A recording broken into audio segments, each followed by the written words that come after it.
Despite the fact that I tend to start celebrating in mid-September, it seems like Halloween season comes and goes really quickly. I had intended to do a few more looks at various horror games this month, but I sort of ran out of time.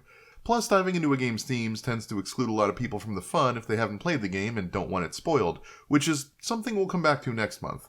In the meantime, though, I thought I'd throw up a list of some cheap or even free scary games I've been playing for some spooky Halloween fun. And in the process of putting this list together, I kinda realized that for whatever reason, a lot of them had the theme of driving? So, hey, here are some spooky driving games, and maybe one or two other titles thrown in for good measure.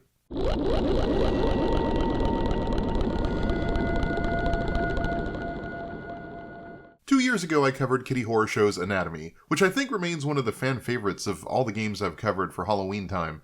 Well, in the years since, she's taken to releasing an annual compendium of her haunted cities around Halloween for free on itch.io. There have been 3 such collections so far, and all of them are loaded with scary, unsettling, hostile, or just plain weird places to visit, and I'd really recommend checking out all of them. This year's package includes a number of interesting experiments, including the somewhat opaque 7 days that you have to check in on once a day for 7 days, and the hilariously sardonic Castle Wormclot.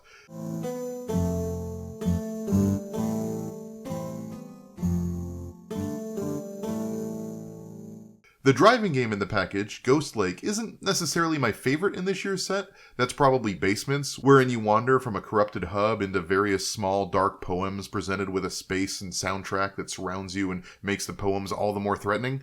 But it is a pretty great little mood piece that seems to tap into the anxieties around small-town living. In Ghost Lake, you wake up in an empty, dark city and meet a disembodied specter who speaks to you through green orbs.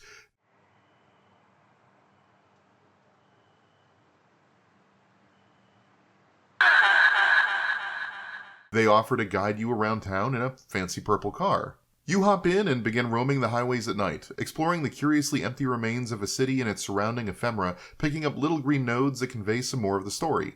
You pass under highway signs scrawled with ominous warnings and desperate pleas for help, as the skeletal remains of an unknown giant slip silently along the beige-gray horizon. You'll pass all the local staples, the small church, the factory everyone works at, the on-ramp for the highway, a nearby forest, and more. But all of them are twisted and broken and sealed up and scabbed over, often implicitly with people inside. It's a tour of a little town in the wee hours of the morning when everything feels dead, but in this town it may actually well be. I love how Kitty Horrorshow uses the car both as a representation of freedom, but also to convey just how trapped you are. Like a lot of her games take place in a house, or a farm, or a castle. Here you have what amounts to basically a small school district's worth of open road to coast around on, but there's also nowhere to actually go. The exits in and out of town are sealed. Everything is closed. No one is around. I grew up in a town of 20,000 in the Midwest, where we were the county seat and the nearest department store was 45 minutes away. So I can vibe on this small town anxiety, this sense of living in a place that at times feels as much a prison or tomb as a home, a place where its smallness is both familiar and comforting, but sometimes also suffocating. And that's just one of the games in the pack. Seriously, check out Basements if you're in the mood for a skin-crawling poetry read, or Castle Wormclot if you're more in the mood for dark, dry humor. Or any of the previous Haunted City volumes and their respective titles. Or any of Kitty Horrorshow's works, really. They're all pretty great.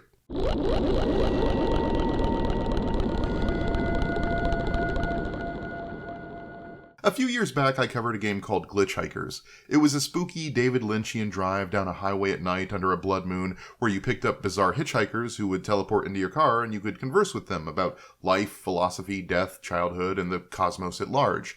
It was a weird, great little game. And now, building on that tradition, is Paratopic. Unlike Glitch Hikers, which took place entirely in a car, Paratopic tries to capture on a wider sense of Lynchian surrealist horror by having some on-foot sections that let it explore a more complex narrative. You go on your journey. It's color there. There go. How cool is ground? And where Glitch Hikers went with a clean, low-poly look, Paratopic takes its visual cues from PSX-era rendering artifacts. The result is a game that exudes as much grit and grime as surrealness, and as much disquieting creepiness as mystery. It's also got at least one jump scare that gets me every time I play it. I played this back when it came out, and then twice more for this video, and it still manages to shake me every time. It's built up perfectly and is just procedural enough about when it triggers that I know when it happens, but not like, when it happens. I don't want to give too much away here. Paratopic is the only game in this list I'd really worry about spoiling properly. Suffice it to say there are a collection of VHS tapes that a character is asked to smuggle across the border. Well, not asked so much as coerced by an individual whose face keeps changing UV mapping positions and resolutions. These tapes tend to have profoundly uncomfortable effects on those who watch them.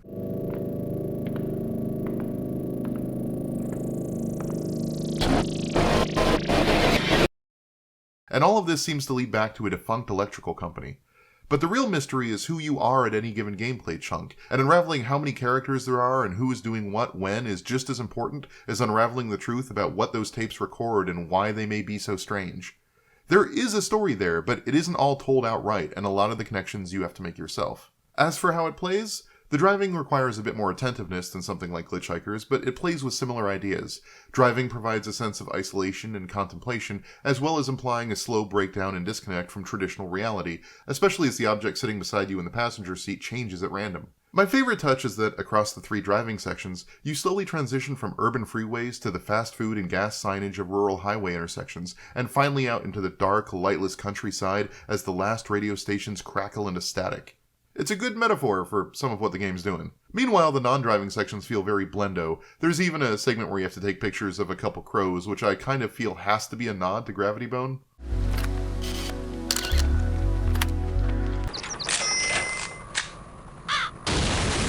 And the whole thing is wrapped within an achievement system to give you something to do while replaying it to put all the pieces together. It's a pretty clever idea. The game holds a bunch of secrets, and the achievement system is a good way to ensure that you see all of the game's story without forcing anything on you on your first playthrough. Paratopic is unsettling. It's got one killer jump scare. It knows when to lean into humor and when to lean into horror, and it's got a story that's fun to theorize about. It's the most expensive game on this list, but it's also got a lot of meat to chew on, and I heartily recommend it.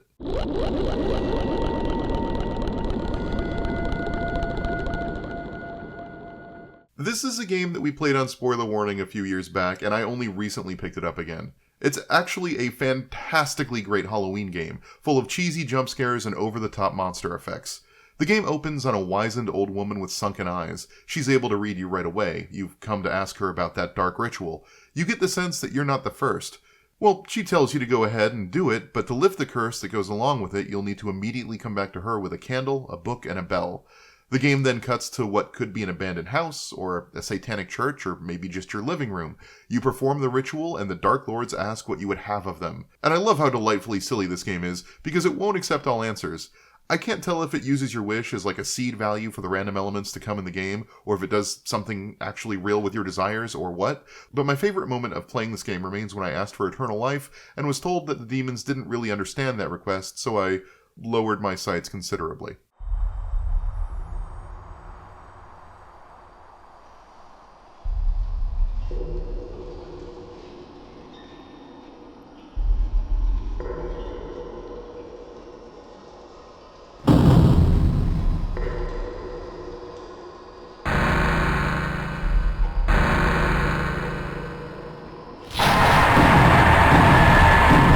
From there you sprint out of the house and into your car, trying to make your way back across the English countryside to acquire the book, bell, and candle. I guess you just sort of forgot to pick them up before summoning Satan? And then make it back to the old lady before the curse consumes you. It's basically Outrun by way of Eternal Darkness' sanity effects, wrapped in a roguelike.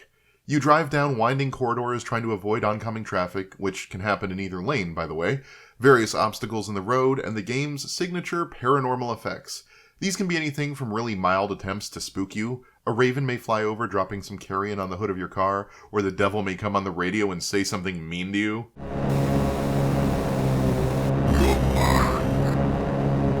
Or it might mean teleporting a baby carriage in front of your car, damaging your vehicle and causing hallucinations that make driving harder.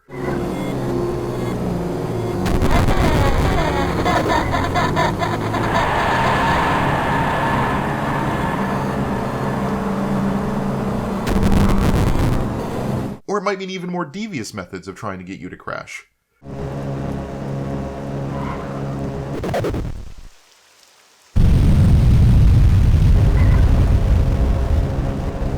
The further into the game you get, the more weird and wacky the effects are, and I love it. Every few miles you have a stop in town. Not all towns have all stores, but depending on what's available, you might be able to refuel your car, fix your car's damage, buy some of the baubles that the old woman needs to lift the curse, get a map to find your way around, or more. But all of this costs money, so in order to make it all the way to the old woman, you'll want to pick up hitchhikers who will pay you when you reach the next town.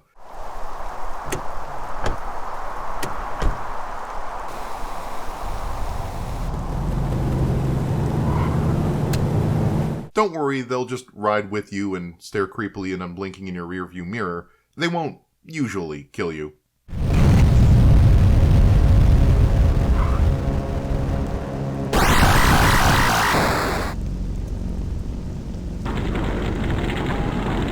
I don't think I've ever beaten it, and it is way too easy to accidentally die or to run out of gas, but the cheap scares and over-the-top lo-fi demonic tone make this a perfectly enjoyable way to spend a few creepy hours on a Halloween night. It is pure cheese, but like the best kind of Halloween cheese, striking a nice blend between scary, stupid, and fun.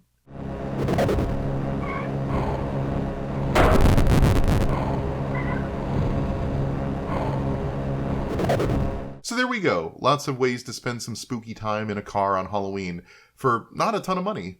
I'll be back next month with maybe something new? Either way, happy Halloween, everyone!